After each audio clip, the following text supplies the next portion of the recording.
세상에는 아름답고 웅장한 자연의 경이들이 참 많이 있죠.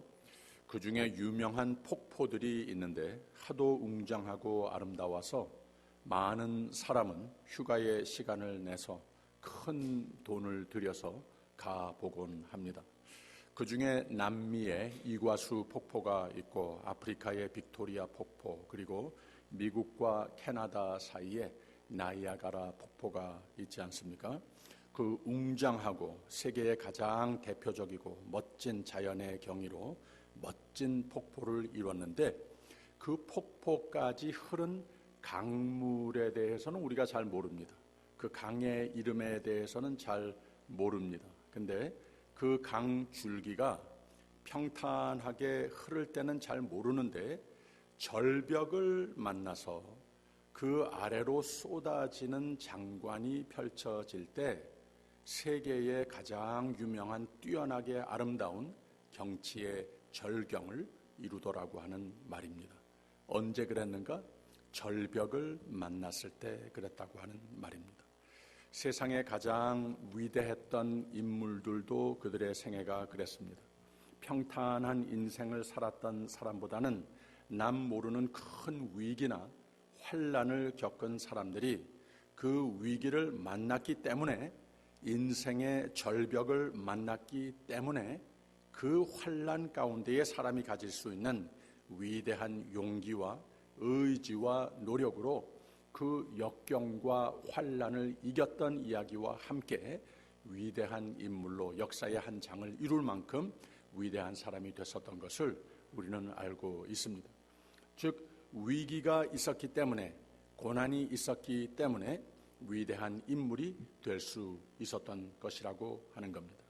인간은 인생의 절벽을 만났을 때 그 인생을 위대한 것으로 만들어 놓을 수 있는 능력을 가지고 있다고 하는 말입니다.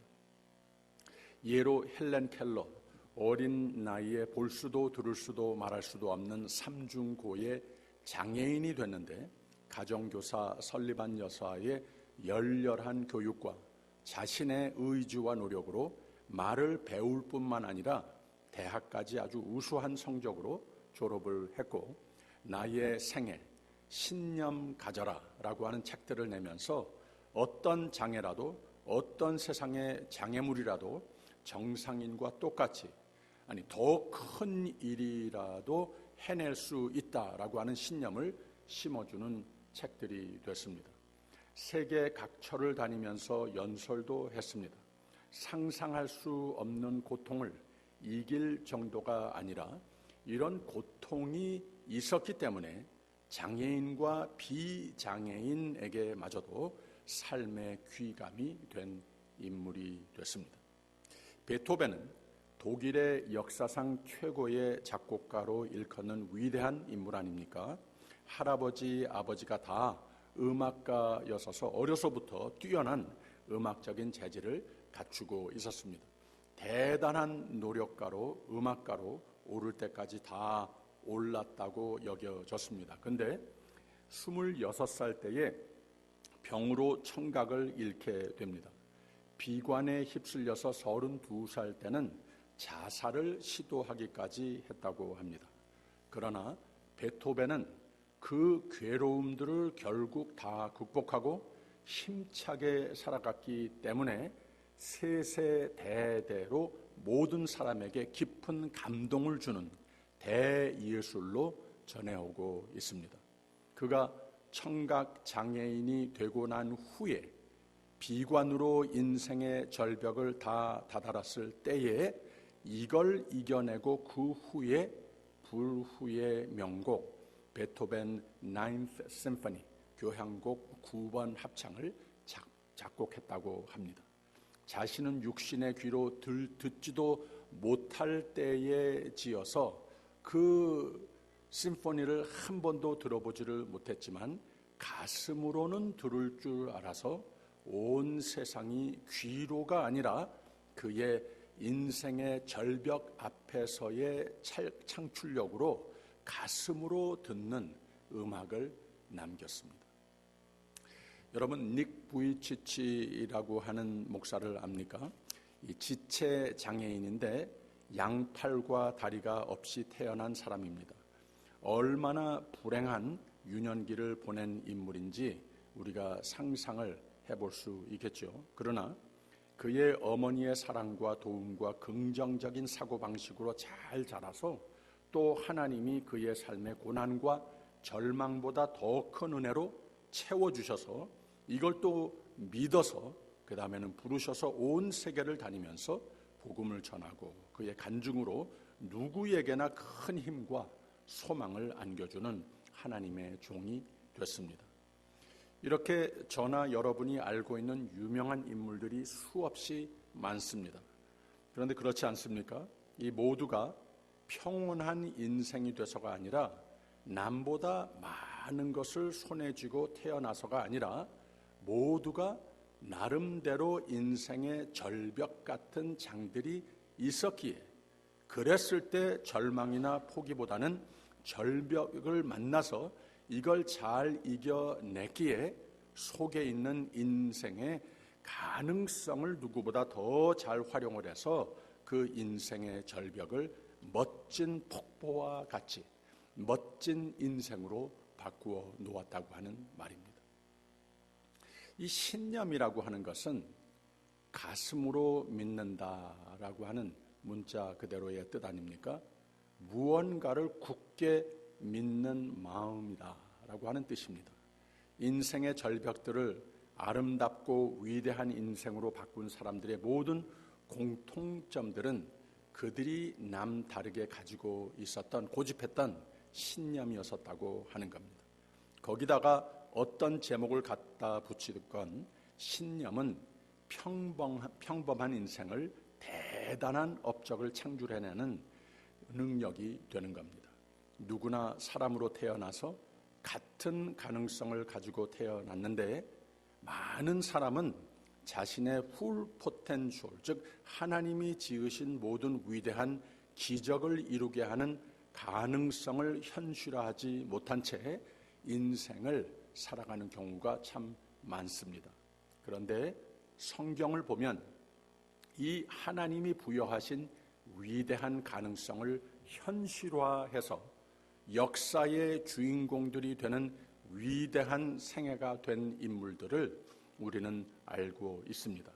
그중 대표적인 인물 중에 다윗이 있습니다. 가장 위대한 왕도 됐고 그 인생로에 자의건 타의건 환경적인 이유건 인생의 절벽 같은 장들은 분명히 있었는데 부족한 것, 죄도 많았고 컸는데 충분히 절망과 포기에 이를 이유가 다 있었는데 그 절벽 앞에서 다윗은 하나님의 기적의 손을 자신의 삶으로 끌어내리는 능력을 수차례 경험한 사람이었습니다. 그래서 그의 대표적인 시 시편 23편은 여호와는 나의 목자시니 내게 부족함이 없으리로다 라고 평범하기도 했지만 오히려 부족한 것이 많은 인생인데도 하나님의 부족함을 다 채우시는 푸른 초장으로 쉴 만한 물가로 인도를 받는 삶이 됐습니다. 힘이 빠지고 죄에 파묻혀 다 끝장이다 라고 생각이 될 때도 내 영혼을 소생시키시고 의의 길로 다시 회복하시는 하나님의 은혜의 손길을 체험한 사람이었습니다. 내가 사망의 음침한 골짜기와 같이 될 때도 원수의 목전과 같은 많은 위협 속에 있어도 하나님은 그의 지팡이와 막대기로 보호하시고 안위하시고 모든 악과 원수의 세력은 물거품같이 몰아버리시는 내 잔이 넘치나이다. 더 이상 바랄 것이 없는 기적의 손으로 하찮은 다윗의 인생을 은혜와 확신이 넘치도록 기적으로 애워싼 인생으로 늘 바꾸어 놓으시는 하나님이셨다고 하는 신앙 고백을 하지 않습니까? 그리고 내 평생 또 영원히 내가 어떤 인생의 절벽을 만날지는 몰라도 괜찮다. 고난이여 와라. 위기가 무엇이냐?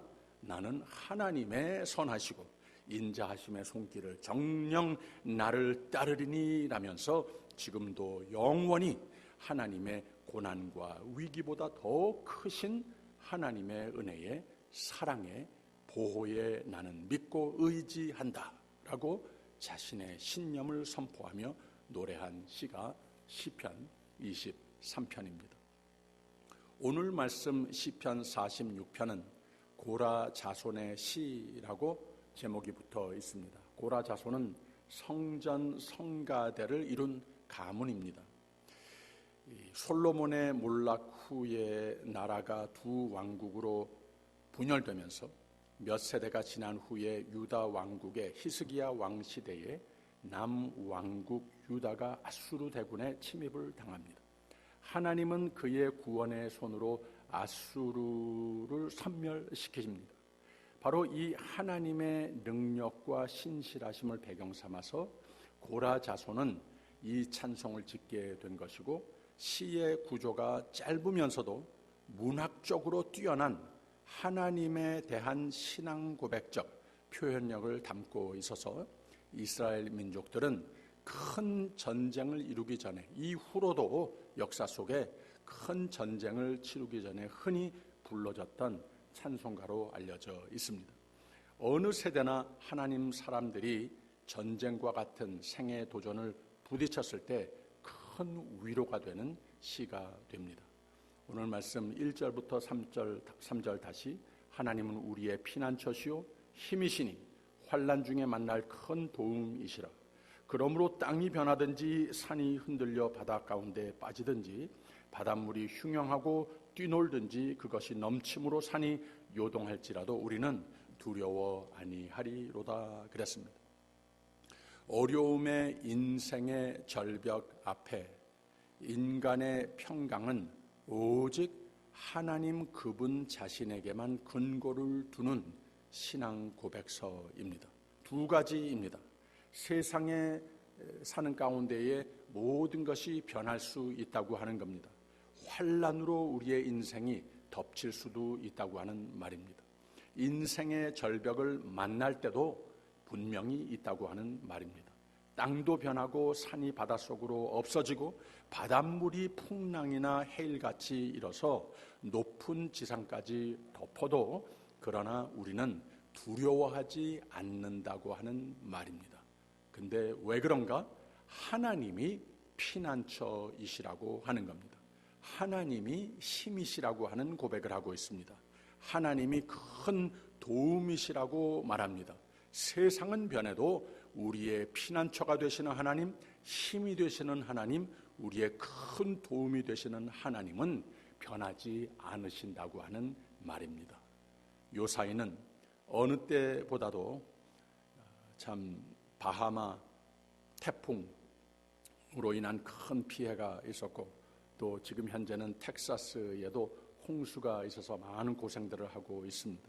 자연으로 순식간에 인간이 지어놓은 모든 것들을 다 삼켜버릴 수 있다고 하는 말이 더 실감이 납니다. 근데 어떻게 하실런지는 모르지만 한 가지 분명한 것은 예나 지금이나 미래나 하나님은 그의 신비하신 은혜와 능력으로 성도들은 하나님께서 하나님의 것으로 선택하시고 하나님께서 믿음으로 말미암는 우리의 삶에 유효한 약속을 지으신 하나님은 우리의 피난처가 힘이 도우심이 되신다고 하는 말입니다.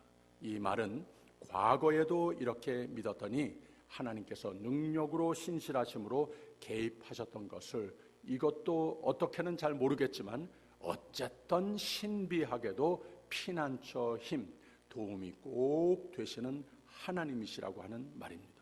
하나님은 정말 하나님이시더라고 하는 고백입니다. 이런 신앙 고백이 우리에게도 꼭 필요합니다. 어떤 사람도 이 세상 사는 가운데에 늘 평탄한 환경만, 편안한 마음으로만 살아갈 수는 없습니다.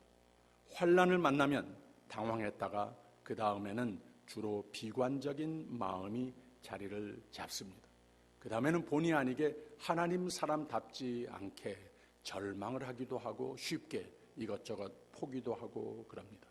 그래서 신앙 고백이 하나님의 능력, 은혜, 신실하심의 찬송을 늘 내 마음속에 채우며 내 입에서 외우는 것이 얼마나 중요한지 모릅니다. 이렇게 하면 우선 그 신앙 고백 자체 속에 위로와 확신이 섭니다.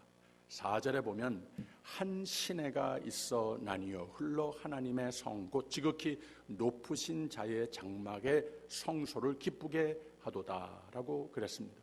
시적인 표현인데 한 시내가 있어 나뉘어 한 강이 나뉘어 시냇물 줄기들을 이루어라고 그랬어요.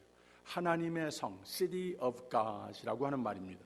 하나님 사람이 거하는 곳이라고 하는 뜻입니다. 여기가 어떤 곳인가? 지극히 높으신 자, 하나님의 장막의 성소, 성스러운 하나님이 거하시는 곳이 곧 우리 모두 하나님 선택하신 하나님의 자녀들의 삶의 터전이라고 하는 말입니다. 이곳을 기쁘게 하도다, 안심케 하도다 라고 하는 뜻입니다. 모세는 이스라엘 백성들에게 하나님이 너희의 영원하신 처소시라, 가보지도 못한 요단강 저쪽 건너서 하나님이 약속하신 땅이기는 한데 불안합니다. 저기가 어떤 곳이 될런지, 거기서 어떤 도전이 있을런지, 어떤 전쟁을 치러야 할런지, 우리의 대상이 얼마나 무서운 사람들이 될런지 잘 모릅니다. 그래서 두렵기도 합니다. 불안하기도 합니다. 그런데 거기 가서도 지금까지 인도해 주신 하나님이 너희의 영원하신 처소시라, 너 가 있는 곳에 거기에 하나님께서 가 계시다, 그의 영원하신 팔이 내 아래 있도다 라고 안심을 시켜 주었습니다. 다시 말하면 하나님을 믿는 사람들, 신앙 고백을 가지고 사는 사람들 있는 곳에는 곧 그곳이 하나님이 거하시는 곳이고, 하나님의 은혜의 물줄기들은 늘 그곳을 덮음으로 그 주위에 어떤 환난이 닥쳐와도 no problem, 괜찮다고 하는 말입니다. 환난이 어떤 극난이 닥쳐와도 하나님 사람은 끄떡 없다고 하는 겁니다. 왜 그런가?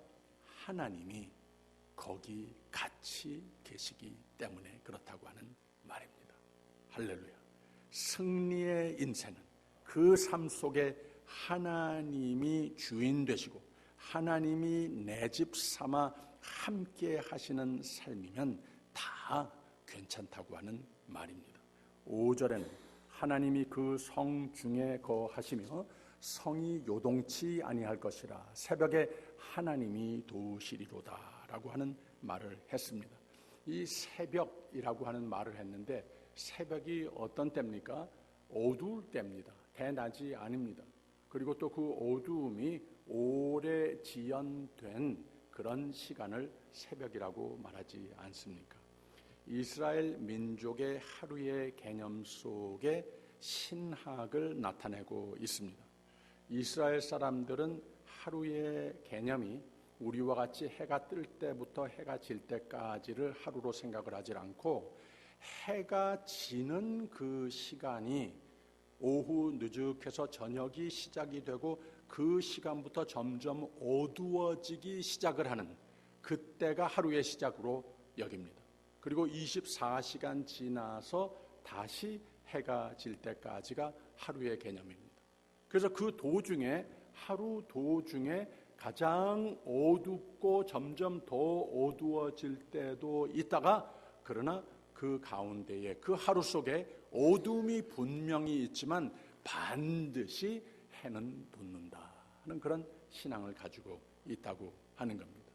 비극 환난 가운데의 희망의 신앙, 하루의 개념입니다. 그래서 이스라엘 사람들의 역사를 보면 근대 역사도 많은 환난을 겪어도 하나님은 도우신다, 끈질긴 견뎌내는 민족성을 지니고 있는 것을 우리가 알고 있지 않습니까?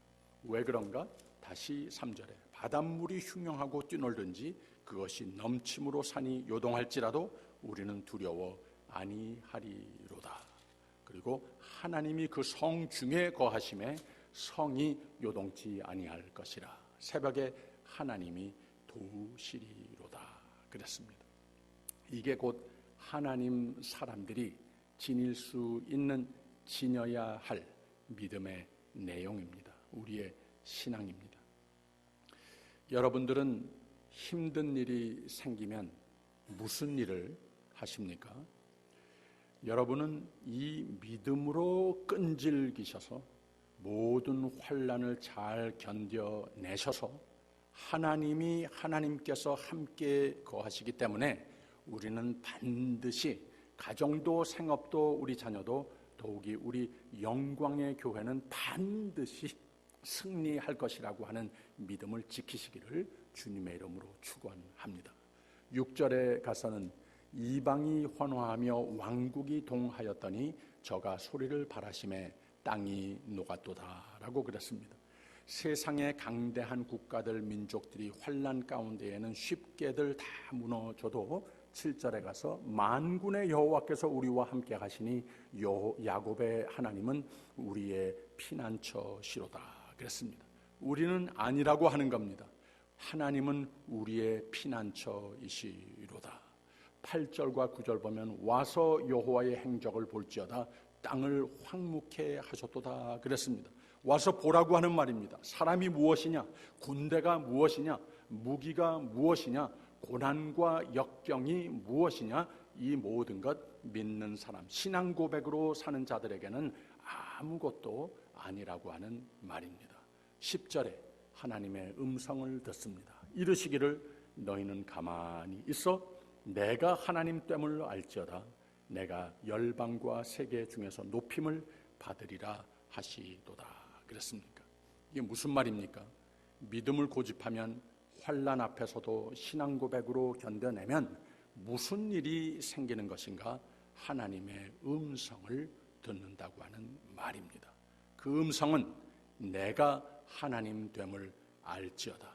확신만이 아니고 기분 좀 나아지는 것만이 아니고 하나님의 음성을 듣는다고 하는 말입니다. 그러니까 너무 조급해하지 말고 큰일 났다고 콩콩 뛰지 말고 가만 좀 있으라고 하는 말입니다. 믿으라고 하는 말입니다. 사도신경을 우리가 왜 외웁니까? 주기도문을 왜 외웁니까? 우리가 이 말씀 10절도 외워야 합니다. 이르시기를 너희는 가만히 있어 내가 하나님 됨을 알지어다 내가 열방과 세계 중에서 높임을 받으리라 하시도다. 가만 있음, 무위 속에서 놀라운 하나님을 만나기 때문입니다. 오히려 기도하라고 하는 말입니다. 예배자로 오히려 승리하라고 하는 말입니다. 하나님은 우리를 위해 늘 일하시는 하나님이심을 믿으라고 하는 말입니다. 오늘 아침 예배를 드리는 가운데에 하나님 말씀 속에서 하나님의 음성을 들으며 하나님을 만나는 우리 모두가 되기를 바랍니다. 인생은 고난의 장들로 하루 걸러 한 번씩 정도는 산 넘어 산 이렇게 이루어져 있습니다. 인생은 양파와 같다라고 하는 표현을 들어본 적이 있습니다. 껍질을 벗기면은 벗길수록 눈물이 나는, 매워서 눈물이 난다. 이 인생이 그렇다고 하는 거죠. 늘 다가오는 인생의 고난, 어떻게 우리가 다룰 것인가? 잠언서 5장, 3장 5절, 6절을 보면 이런 말씀이 있어요. 너는 마음을 다하여 여호와를 의뢰하고 내 명철을 의지하지 말라. 너는 범사에 그를 인정하라. 그리하면 내 길을 지도하시리라 라고 그랬습니다. 하나님은 문제보다 더 크신 하나님이십니다. 그의 은혜는 영원토록 더 크신 은혜이십니다. 바로 이 하나님을, 나의 명철을 의지하지 말고 이 하나님을, 범사에 그를 인정하라 라고 그랬습니다. 홍해 앞으로 출애굽하는 가운데에 이스라엘 백성들이 뒤에서는 애굽 군대가 점점 가까이 다가오고 있고, 그리고 앞으로는 더 갈 데가 없는 홍해가 가로막고 있습니다. 그야말로 진퇴양난 상황이 되고 말았습니다. 그런데 거기에서 하나님께서 이스라엘 백성들에게 하신 말씀이 있습니다. 출애굽기 14장 14절에 이런 말씀이 있어요. 여호와께서 너희를 위하여 싸우시리니 너희는 가만 있을지어다 라고 그랬습니다. 내가 싸우니 너희는 가만히 있어라. 왜? 하나님은 완벽하신 하나님이시다.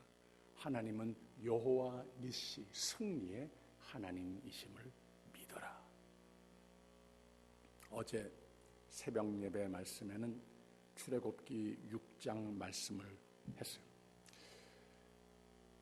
모세를 보내고 아론을 보내면서 내 백성을 출애굽하라 했을 때에 굉장히 부정적으로 납득이 가지 않는다고 하는 말을 자꾸 되풀이하니까 하나님께서 7번 연거푸서 내가 하면서 내가 다 한다.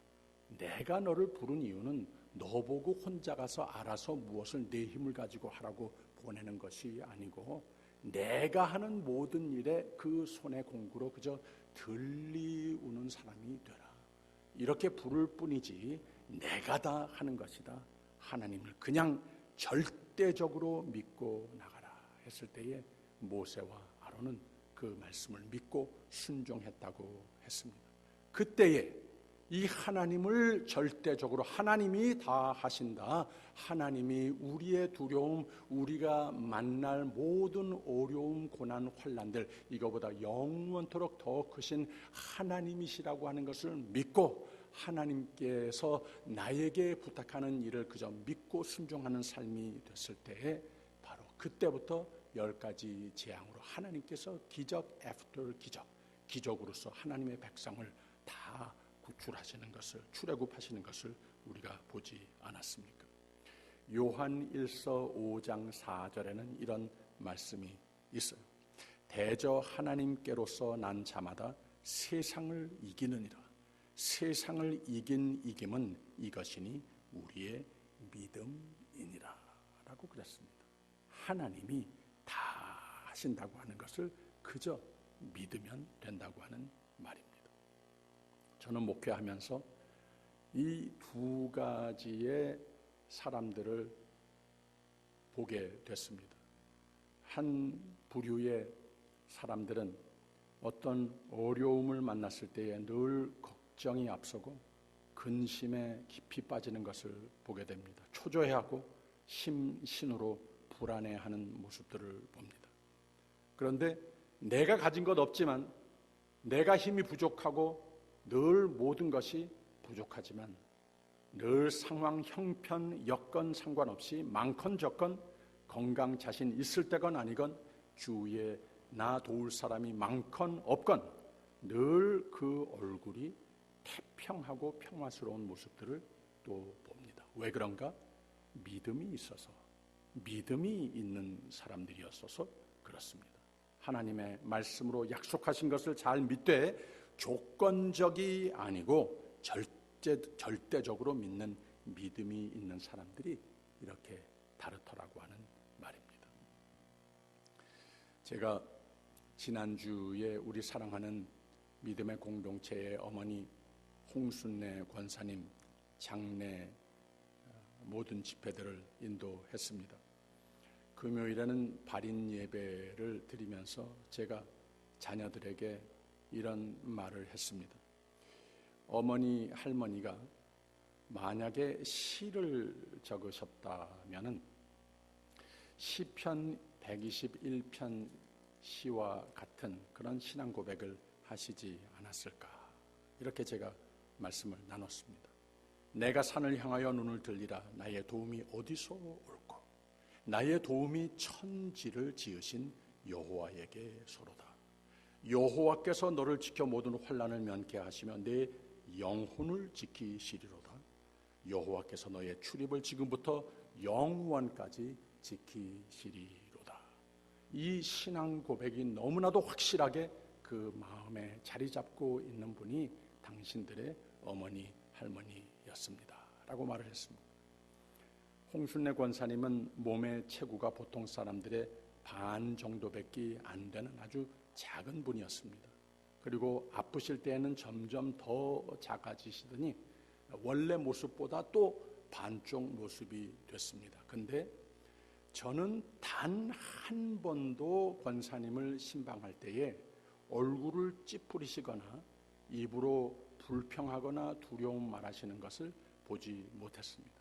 항상 환하게 그냥 웃으시는 모습이었습니다. 왜 그런가? 바로 권사님은 이 신앙 고백으로 사셨습니다. 여호와께서 너를 지켜 모든 환난을 면케하시며 또 내 영혼을 지키시리로다. 내 하나님께서 내 하나님 되시며 지금 내 곁에, 특히 내가 가장 연약해진 이때이기 때문에 내 곁에 와 계시다고 하는 것을 너무나도 확실히 아시는 권사님이셨다고 하는 겁니다. 그리고 나중에 학원 예배하면서 자녀들이 하나씩 돌아가면서 다 감사로 어머니 할머니에게로부터 받았던 그 사랑을 얼마나 크고 좋았던지 그 기억을 한마디씩 하면서 다 참 감사하다, 우리 어머니 감사하다, 할머니 감사하다 울면서 이야기들을 나눴습니다. 이게 권사님의 생애만 아니고 하나님의 영생의 품으로, 영락의 품으로 본인도 가셨지만 그 자녀들에게도 그 크신 은혜는 영원히 남아있는 것 아니겠습니까? 현재 여러분이 만난 환난이나 위기 상황은 무엇입니까? 건강입니까? 여러 종류의 인간관계에 도무지 해결책이 없는 문제들을 안고 있습니까? 재정 상태가 아무 해결책이 없는, 마치 뒤에서 애굽 군대가 점점 더 가까이 침입하고 있는 것 같이 불안합니까? 또 다른 말하기 힘든 문제로 인해서 여기서 해방해 보려고 많은 노력을 해봤는데 이제는 절벽에 도달한 것 같습니까? 내 앞에 홍해가 가로막고 있는 것 같습니까? 이러지도 저러지도 못할 진퇴양난 상황이 됐습니까? 그렇다면 오늘 말씀은 여러분을 위한 복음입니다. 대저 하나님께로서 난 자마다 세상을 이기느니라. 세상을 이긴 이김은 이것이니 우리의 믿음이니라 하나님 말씀하셨습니다. 이걸 믿으십시오.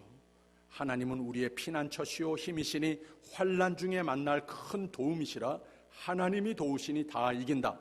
반드시 이긴다. 이르시기를 너희는 가만히 있어 내가 하나님 됨을 알지어다. 하나님 약속이십니다. 이걸 믿으십시오. 내가 산을 향하여 눈을 들리라. 나의 도움이 어디서 올꼬? 나의 도움이 천지를 지으신 여호와에게 소로다. 세상에 아무것도 너를 해치 아니하리로다. 여호와께서 너를 지켜 모든 환난을 면케하시며 또 내 영혼을 지키시리로다. 언제까지? 너의 출입을 지금부터 영원까지 지키시리로다. 하나님의 약속입니다. 이걸 믿으십시오. 이 믿음으로 우리 모두의 가정과 식구들과 생업은, 우리 자녀들은 영과 육으로 강건하며 환난과 삶의 도전들을 만날 때 요동치 아니하고, 하나님은 우리 피난처시오 힘이시니 환난 중에 만날 큰 도움이시라 신앙 고백으로 넉넉히 승리하시는 여러분이 되시기를, 인생의 암만 큰 절벽을 만나도 나를 구원하시고 나에게 승리의 인생을 이미 다 약속하시고 주신 여호와 하나님을 더욱 굳게 절대적으로 믿어 이과수 폭포, 나이아가라 폭포보다도 더 멋진 인생을 창출해 내시기를 내게 능력 주시는 우리 주 예수 그리스도 이름으로 축원합니다. 기도하겠습니다. 하나님의 우리에게 향하신 끈질기고 끊임없으신 사랑, 놀라운 은혜 감사합니다. 우리에게도 모든 것을 이기는 더욱 굳센 믿음 허락하여 주시옵소서. 예수님 이름으로 기도합니다.